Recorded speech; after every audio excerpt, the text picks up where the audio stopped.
There's been more of scientific discovery, more of technical advancement and material progress in your lifetime and mine than in all the ages of history.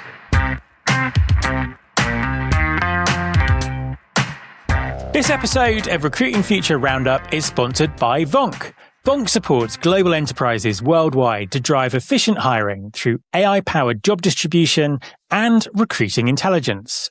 Vonk recently unveiled Echo, a new AI agent ecosystem designed to make overwhelmed TA teams and outdated funnels a thing of the past.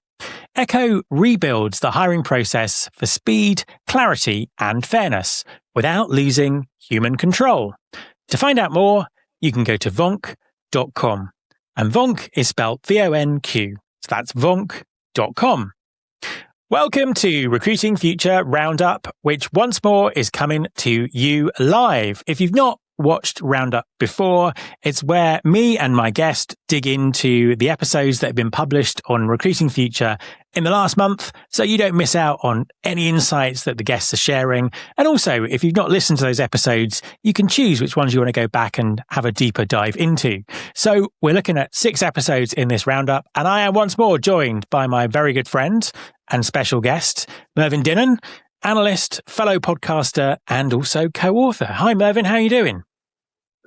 Hi, Matt. Thank you for inviting me on again. And I'm doing good. It's exciting start to the year it's been. There seems to be lots happening. The world of TA never rests. Absolutely. Yeah, no, it's been an interesting January, even though the weather has been pretty terrible, but that's to be expected, particularly as I live in Scotland. So but we did have some interesting joint news this January, because we both received a copy of this in the post, which is the Turkish translation of our book Digital Talent. Digital Talent came out a few years ago, but the Turkish translation has just come out. So if you're in Turkey or if you're a Turkish speaker, the book is now available to you. So, that was a kind of an exciting and almost unexpected development, because I think we'd both forgotten that it was being translated.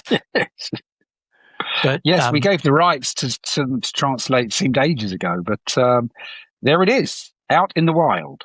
Absolutely. So let's get cracking with the episodes that we had in January. So first up, to start the year, was episode 758, and kicked off the year with Jonathan Kestenbaum from AMS. If you're not sort of listened to or watched John's work before, there's probably no one else in the industry who looks at as much TA technology as he does. So he pretty much, his job is to basically evaluate everything that's going on in the market. So it's always great to have him on the podcast, because he can give a really sophisticated view of where we are and where we're going. It was a bit of a prediction episode. He did a prediction episode for us last year, so judged him on his predictions from last year, which is always a good thing to do. And he talked about some of his, what he thinks is going to happen in the next sort of 12 months. But Mervyn, what were the sort of big takeaways for you from this particular episode? There were certainly a few. As you say, Jonathan is very much on top of this stuff. And I suppose the first point was that AI will not deliver kind of meaningful value in TA by itself.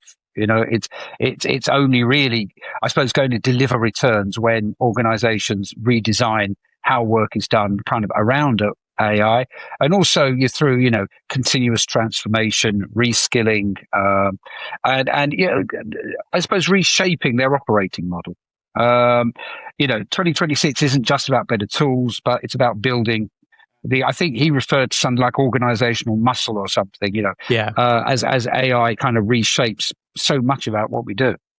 Yeah, I think that was a sort of big takeaway of me. For me, it was about the importance of workforce planning, and why a lot of sort of attempted AI transformation isn't working because people don't have a sophisticated talent plan in place around having the right skills, reskilling people. And also, I think one of the things that we've talked about on the show before is that AI isn't taking jobs away, it's taking tasks away. So it's taking bits of jobs away, which is a really complicated thing to deal with if you don't have an effective sort of talent plan. So, I think it was a really sort of great observation, and I think it kind of explains a lot of what we're seeing.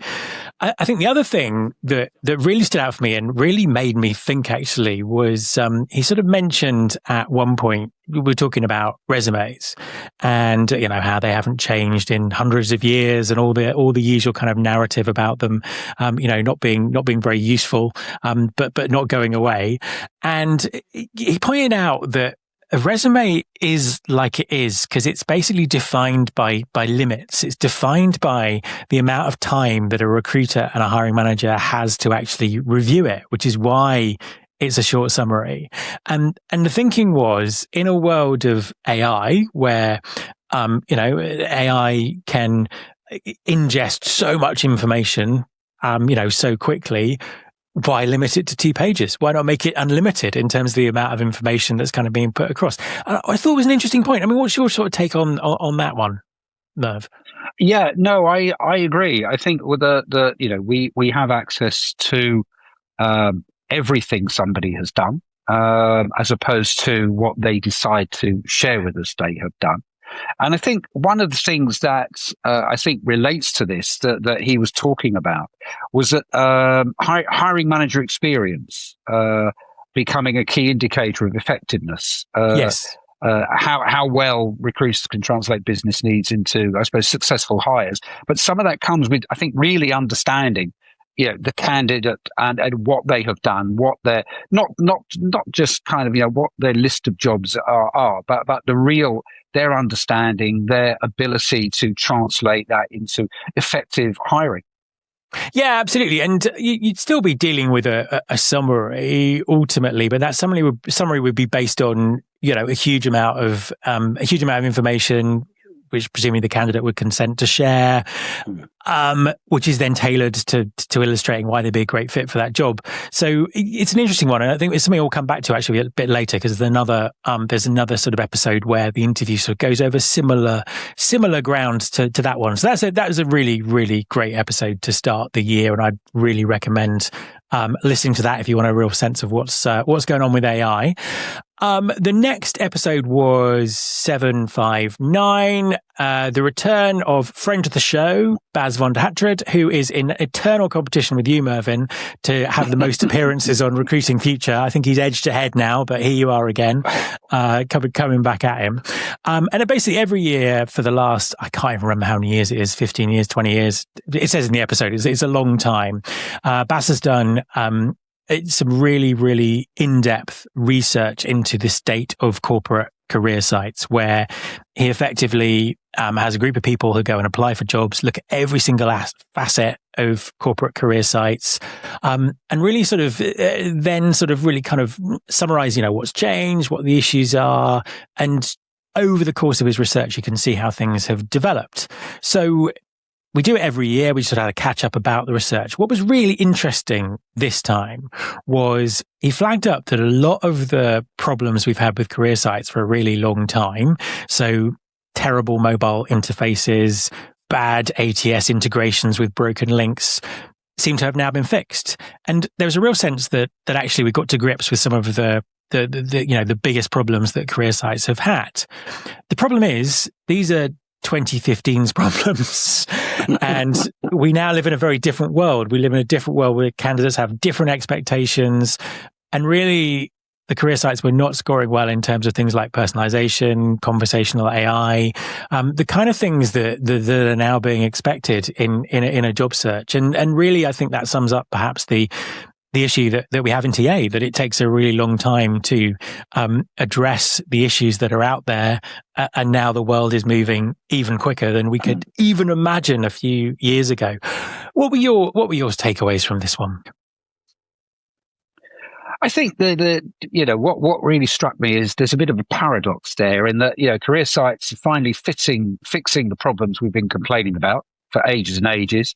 Yeah, ACS implementations are getting better. Ghosting is down, is progress. But at the same time, candidates are like, increasingly discovering and evaluating employers before they even get to a career site. AI now, anybody can say, what's it like to work at Recruiting Future?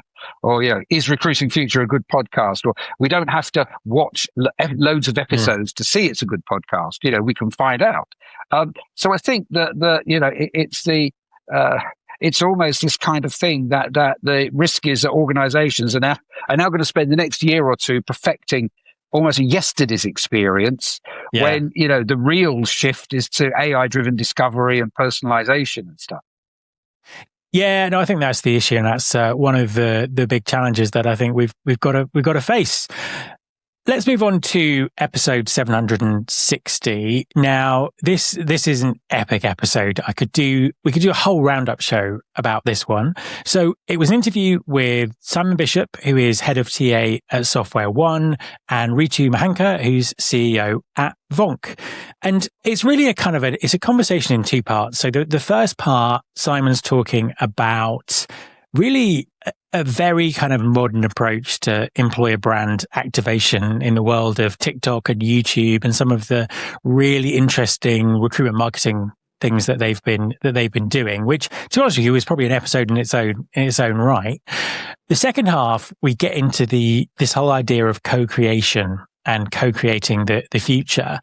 And they talk about, Ritu and Simon talk about the story of how basically, Vonk collaborated with Software One and some other partners to develop their new agentic AI offering.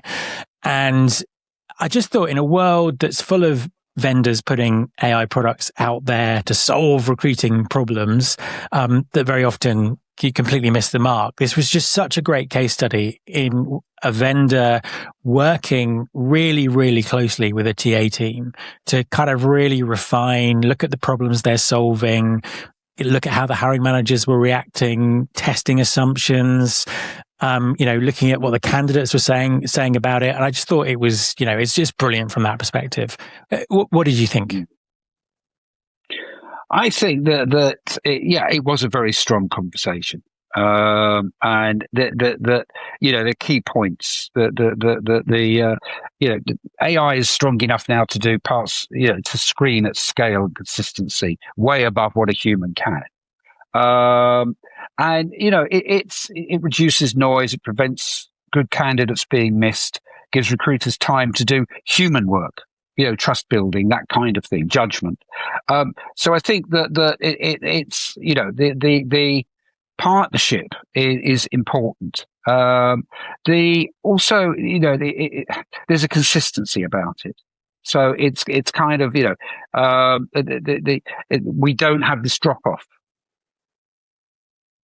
Yeah, no, absolutely. It's I think it's just a really interesting way of working, and the problems they solve and the product they come up with are worth a look. So again, would really recommend listening to that one, which is really two podcasts shoved into one. So two for the price of one. So next one, we are jumping to episode 762, which is called Moving from AI. No, we're not. I've missed one out. So we're not jumping. We're going to episode 761. What happens when recruiters embrace AI? Again, really, really interesting. And there's a real running theme running through all of the episodes in January. They were quite sort of carefully curated to really complement each other. So it's an interview with Dr. Ali Raza, who I met while I was on a trip to Dubai a couple of months ago. He's got a really interesting story. So he used to be an academic. He used to be a professor at university, but he's become a recruiter.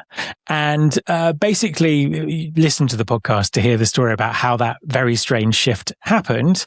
But the short version is that he has designed his own AI matching and screening tool, and he's just taken out to the market himself. And he's using it to run a recruitment business, which is him. And what's really interesting about this is the way that it's using technology to be really strong at what the technology is strong at. So in this case, matching candidates with opportunities. So that's what his AI does. But what he then does is what humans are really strong at. So he builds a relation. He's recruiting for senior people in very hard to fill roles. And he builds a relationship with those people, just like recruiters should or do, or certainly did in the past. But also he then talks them through what their score was, what the AI said about their suitability for the job, and fills in the blanks, because ultimately the AI is going off a resume which has limited information. There may be information about their background that's not in there, and he fills that in conversations, and then gets a very, very clear picture of great candidates who match. And he's had some brilliant some brilliant results from it. And it's just really interesting because it's just that combination of human and machine, in a way that might make some recruiters uncomfortable because they might think they're better at matching than anyone in the world ever. But here we're kind of seeing really how AI and humans can work together to be better for everyone. And I just think it's a fantastic story. Mervyn, as a former recruiter, what did you think of this one? Yeah, I thought it was very interesting. There are now screening tasks where AI can easily outperform humans. In scale, consistency, and being able to assess against multiple criteria across thousands of applications.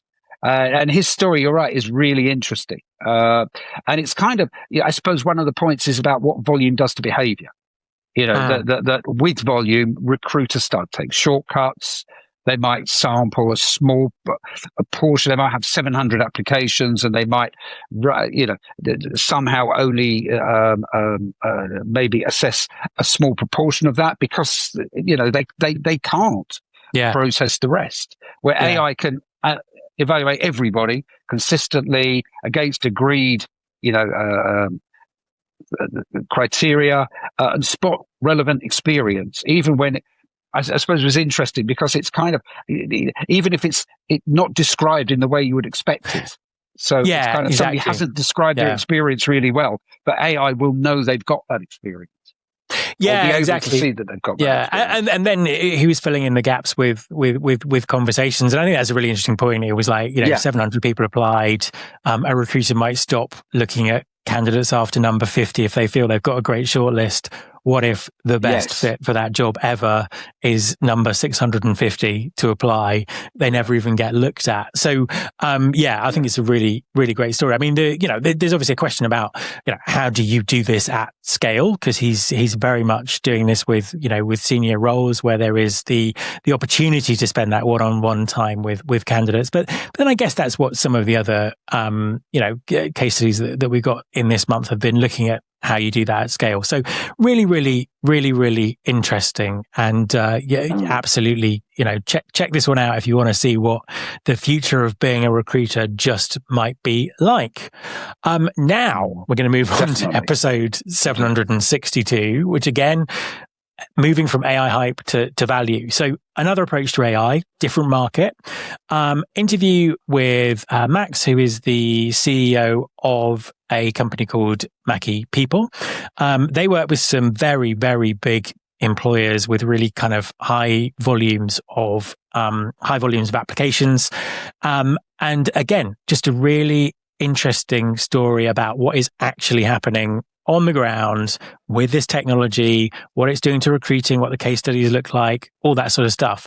Now, I think the interesting thing for me was one of the big focuses that Mackie has is on giving the best possible candidate experience. And one of the examples that's quoted is one of their clients is a massive retailer who gets 1.6 million applications every year. They reject 98% of those people. However, their kind of promoter scores, the candidate's kind of happiness with the brand is still very high because the candidate experience is so good. And I think this is really important because we need to talk about this, because at the moment, I think a lot of the commentary in the space is focused, not incorrectly, but is focused on, various potential legal cases and regulations and things that are going on. The kind of the more mainstream media is sometimes, when it looks at looks at AI interviews and those kind of things, focuses on, some anecdotes and some vox from people who had a terrible experience and think it's a horrible thing. Computer says, no, we don't want to be in this kind of world. But actually here, what we're seeing is candidates are getting a fantastic experience, and the hiring managers are getting a great experience. And it's just really kind of helping to improve recruiting. And I think it's something that, we need to talk about more, so we can, get that understanding of the advantages out there, but also hold all the vendors out there to this kind of high level of, this is what the candidate experience needs to be. It needs to be better than it was. Otherwise, what's the point of bringing in this technology? So there's me going off on one. What do you think, Mervyn? You pretty much said it, so I'll try. I'll try and think of something else to say. No, it is fascinating, and I think, if we go back, if you and I go back years and years, when we first started talking about this stuff online on social media, or things like Twitter and stuff, we always was about how the candidate experience, that link between how a candidate is treated when they apply for a job and how they're treated when they're a potential customer. And that all the people we give a really bad experience to when they apply for a job are potential customers. The potential advocates, the potential, it's kind of like, I didn't get the job, but what a great company they are. I'd recommend them to anybody because of the way they treated me. And we kind of, with volume, we lose a lot of that. Particularly recruiters, TA people under pressure to fill roles. It's only the people who maybe fit the criteria that you focus on. But I think that, we're still making hiring. I think, one of the things that Max was saying is we're still making hiring decisions with signals from the past. Yes. CVs, keywords, gut feel, and kind of it's improving the candidate experience. Even for rejects, even for people who aren't going to be right, we know at the beginning aren't going to be right, to give them something to take away, to say, actually, it's a great company. I didn't get as far as an interview, but I could just tell the way they treated me was really good. I think it's the kind of, there's too much almost still unstructured process, particularly in volume recruitment, which we shouldn't really have. So I think that the kind of metrics that really matter, candidate experience, recruiter efficiency, time to hire, are important. But I think that at its heart, the CV is almost a core failure. Yeah, absolutely. Coming back to this again, and again, and again, and again, and again, and again. I think it's just going to dominate what we talk about this year. To me, I think this is the year where we finally get some understanding and traction in that particular area. And I think, just case studies like this with some sort of really big companies doing great stuff is the thing that moves it forward. Yeah, and I think that there is a belief that AI just speeds up hiring. But it doesn't, because it really changes what we assess to see if the candidate is right, how we go about it, as opposed to just, we can process people quicker now.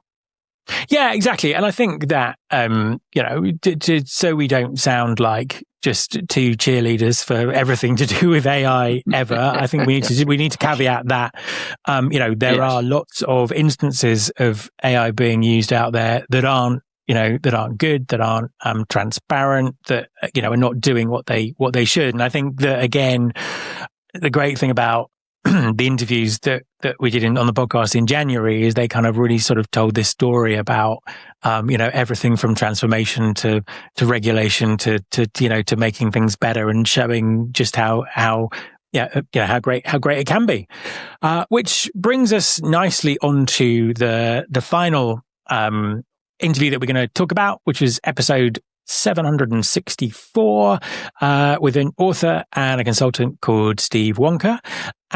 He's written a book called AI and the Octopus Organization, which he's co-authored with a guy called Jonathan Brill, who ran AI labs at Amazon. So, two kind of very experienced people writing this. And it kind of goes back to to the interview with John Kesterman that we talked about right at the beginning of this conversation in terms of how do you make AI change work in an organization. And the premise of the book is that octopuses, octopi, is it octopi? How do you say that? What's the plural of octopus? I need to ask my 10-year-old. He'll correct me on this. It could be octopi. Could be, couldn't it? Yeah, there we are. Don't know, but I need to ask AI, but I can't because I'm on camera. Right. So anyway, an octopus has a number of different brains, and effectively it has brains in its tentacles, so they can operate independently to the rest of the octopus. It's really quite interesting, fascinating creatures. And what they're saying in this book is actually for AI to work properly, it needs to be kind of organic, come from the grassroots. Every division needs to be owning and driving innovation with a kind of a central view on it as well. It can't just come from the top of an organization, and distributed innovation is what they call it. And we cover a lot on this in the episode, so I won't go into it too much. Take a listen and you can hear what we were talking about. But the big conclusion I came out with was, from a talent acquisition perspective, talent acquisition has a real chance to lead change in this area because, recruiting is very much at the cutting edge of what's happening with AI in organizations, certainly AI within the talent part of organizations. And I think it's TA's chance to kind of really lead here rather than, trying to follow. So, a really kind of interesting message to finish with. Mervyn, what was your take on the octopus? It was fascinating. You're right. I mean, it's something that it is well, it's well thought out, and it's a very good, calling it the octopus thing, organization rather, is very well thought out because it's of all the different potential strands. So I mean, I think that it is very interesting. I think that a lot of organizations will probably struggle to really adopt something like this.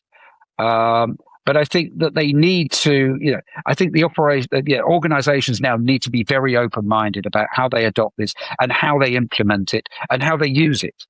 Who owns AI transformation within the organization, for example, things like that, I think is now becoming very important. It's kind of, and in fact, it's one of the thoughts I had about this was that this isn't really just about AI in the flow of work. It's almost about, changing. It's almost changing, how decisions are made, who makes them, what information is used to make decisions, what speed we make decisions at. It's kind of I think there's a lot more of that in it. Yeah, 100%. I think it was a great way to close January. So that's it. That's Roundup. Mervyn, thank you very much for your input and insight on this one. We are already into February, and there will be another set of interviews on Recruiting Future, but with some new themes and also digging deeper into some of the themes that we've already talked about. It tells me that 2026 is going to be a very interesting year. So make sure you follow and listen to Recruiting Future. You can find it on Apple Podcasts, on Spotify, wherever you listen to podcasts. You can also find the website at recruitingfuture.com, where you can search all the past episodes and find the episodes that we've talked about in this show. So Roundup will be back live this time next month. So all it remains me to say is a big thank you to Mervyn for coming along and sharing his thoughts. And thank you to everyone who's been watching. See you next time.